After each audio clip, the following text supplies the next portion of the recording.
Waking up, I smell the coffee in the air. Stocks opening today, I'm gon' trade.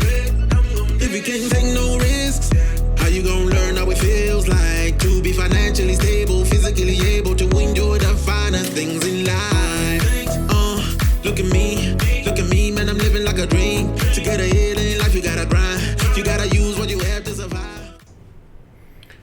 So Fibonacci is a theory that was developed several hundred years ago that exists with measurements everywhere that exists throughout nature. There's a lot of information you can read about online, but simply we're going to use the Fibonacci tool here.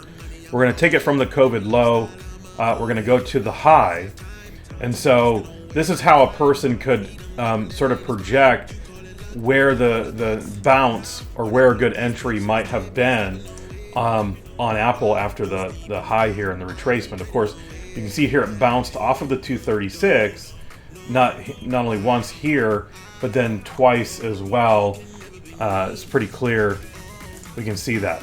Now, if we extend this over, as time would have obviously went on, where would we find some additional support as we're now sort of gone into this down market?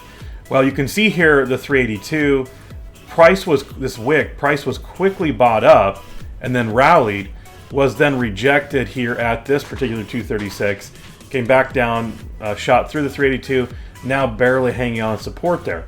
Now, one of the things that's interesting is how we're going to find potential resistances, or how would we have found some other resistances had we been looking for that. Now, we're going to take the high, this last high, and then we're going to drag it to the low at that time, which here was this wick. Now, you can see we came up into the 382 going this other direction.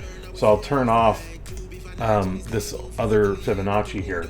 But you can see, again, we drew it from here, this high, to this low, because this hadn't been printed yet. Now we're looking for where we're going to potentially get a short or resistance, which would have been right here at this 382. Now in the daily chart here, you can obviously see this was previous daily support, and now it's turned into resistance. We would have obviously looked for some other things like bearish divergences, so forth and so on. And this would have been a great opportunity for a short with a lot of confluence here. Now, Fibonacci also can play into much smaller time frames as well, both looking for support and resistance once again. And this can be applied in a number of ways. The higher the time frame, the more likely it is respected at some of these levels, of course, like Apple was, as we pointed out earlier here. People in your circle with drive. Make sure your inner beast is out in the field of play. It's no jokes, no games, super simple trade. You